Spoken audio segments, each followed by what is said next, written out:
Դահլիճ, Դավիթ Ղազինյան։ Պարոն Ֆարմանյան, թույլ տվեք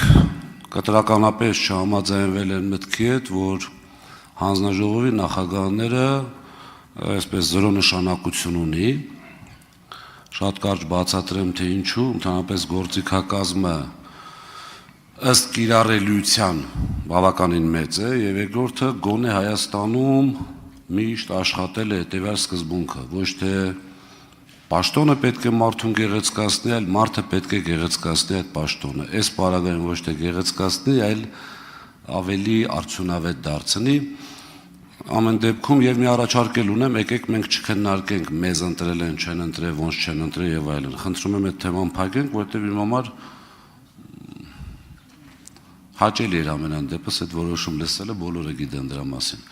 Հիմա մի հարց կապված բյուջեի ծախսերի հետ կապված։ Գիտեք, այս պայն չեմ ուզում հարցնեմ արդյոք ծախսերի ուռճացվածության, այսպես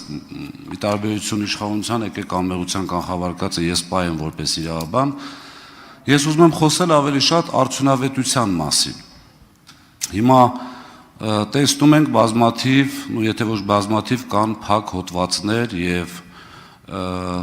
այսպես պետական ծառայություններ, որոնց չեն հրապարակվում կոնկրետ, պետական գաղտնիքի տակ է դրված եւ այլն։ Ես օրինակ ինչպես եք կարծում, արդյոք չարժի թեկուզ պետական անվտանգությունը այսպես տակը դնելով դավ չբացահայտենք կոնկրետ այսպես հոդվածները, որի վրա ինչքան է գնում, բայց օրինակ ես կարծում եմ, որ հասարակությունը պետք է իմանա, թե պետական պահպանության ծառայությունը ընդհանրապես ինչքան գումար է ստանում, վերջինաշով երբ որ տեսնում ենք բազմաթիվ կորտեժները, երբ որ տեսնում ենք ազգային ժողովի մեր ՊՊՑ-ի աշխատակիցների քանակի, մոտ օրինակ հարց է առաջանում, որպես բազմաթիվ տարիներ, որպես հարկատու նաև։ Ինչ կարծիք եք սրա մասին։ Շնորհակալություն, պարոն Ղազնյան, սկսեմ սկզբից, ինչի նկատի ունեի հանձնաժողովների հետ կապված, ես համաձայն եմ դրա հետ, պարզապես ուզում էի բովանդակային առումով ընդգծեի, որ ընդդիմադիր ներկայացուցիչները, երբ որ լինում են հանձնաժողովի նախագահ, մեր գործընկերները պետք է ի նկատի ունենան, որ իրենք մեծամասնություն են այսպես թե այնպես, զուտ այդ տեսանկյունից ի նկատի ունեի։ Ինչ վերաբերում է մարդ պաշտոն լրիվ կիսում եմ ձեր կարծիքը եւ գաղտնի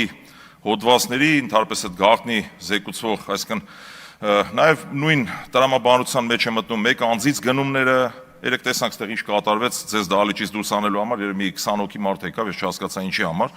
ուղղակի օրինակ եմ բերում, այո, ուռճացված բազմաթիվ ծախսեր կան, գաղտնի ոչ թափանցիկ ծախսային հոդվածներ կան, հենց դա ի նկատի ունեի, որ ասում էի մեր քաղաքականության, այսինքն այս հանձնաժողովի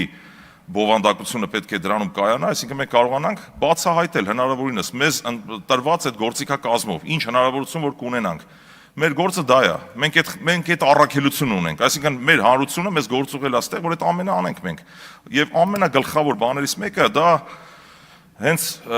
բյուջեի կառավարման արդյունավետությունն է։ Դա չի քննարկվում, դա աքսիոմատիկ ճշմարտություն է, պարոն Ղազնյան։ Լիովին կիսում եմ ձեր տեսակետը եւ ելի եմ կրկնում։ Մենք գործուղված ենք ազգային ժողով, նոր ենք սկսելու մեր աշխատանքները, մեր հանրությունը թող վստահ լինի, որ մեր օրենսդրական նախաձեռնություններով, մեր ուրեմն մասնագիտական գիտելիքներով, մեր ոչ ներուժով մենք նպաստելու ենք իրենց բարեկեցությանը, անվտանգությանը, մեր հայրենիքի զարգացմանը։ Լիովին կիսում եմ ձեր տեսակետը, շնորհակալություն։ Արձագանք։ Ես նաև մի հարց կուզեմ ձեզ տալ, օրինակ այդ կարող եք իհարկե առանձին այսպես մտորման համար եմ տալի, նաև իշխող խմբակցության։ Ես օրինակ կարծում եմ, որ գոնե աչքով տեսանելի, այսպես չեմ տեսել, տողերը չեմ կարող ասել, նորից անմեղության կանխավարկածից ելնելով, բայց տեսանելի աչքով տեսնում եմ, որ օրինակ ազգային ժողովում այսքան ՊՊՑ պետք չի։ Հիմա նույն տարբերակով ամենայն հարգանքով լավ ժողովուրդ են, թող աշխատեն, ունեն իրենց աշխատանքը, բայց կարծում եմ դրա անհրաժեշտությունը չկա, ոչ թե կարծում եմ, այլ համոզված եմ։ Ինչպես նաև հիշում եք ժամանակին կար այսպիսի արտահայտություն իշխանության ղեկավարի Բերանից եմ առաջ անգամ լսել պատավատապետություն։ Հիմա արդյոք չեք կարծում, որ հայտարարվեց ինչ որ մի փոքր չափ կրճատվել է, բայց արդյոք չեք կարծում, որ պետքա այդ հայտարարություն անող իշխանությանը նաև հիշեցնել այսօր ինչ վիճակ է եւ այդ կորտեժները կրկնում են, որ տենց ընդհուպ տասնյակին հասնող մեքենաներով պտտվում են։ Պարոն Ղազարյան, ոչ միայն պատավատապետությունը, այլ նաև ցանկացած օրինակ գործուղումները, ամեն ինչ պետք է լինի չափելի, այսինքն պետք է այդ արդյունքը դու չափես։ Օրինակ, մեր գործընկերները ասենք, որ գնում են գործուղում։ Հայաստանի շարքային քաղաքացին դրանից ինչ շոշափելի օգուտներ ունի, ես չգիտեմ։ Չեմ լրիվ բացարձակ ասում, որ ընդհանրապես որևէ օգուտ գոյություն չունի, բայց վստահ եմ, ինչքանով որ ուսումնասիրել եմ, օրինակ մեր հանձնաժողովում մեծ սիրով ես կնախաձեռնեի մի հատ ընթացակարգ,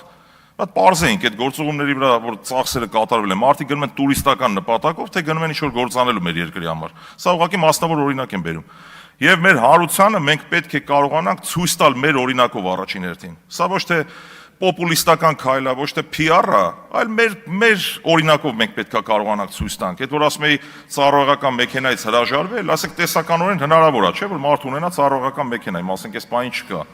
Կամ չգիտեմ, նույն այդ պարգևավճարը կամ մյուս այն առավելությունները։ Օրինակ ես ինքս որպես падգամավոր, եթե զգամ անարդյունավետ պետք է գնամ մի հատ գործուղման, որ հետ գամ, դրանից որևէ օգուտ չի լինելու, չեմ գնալու։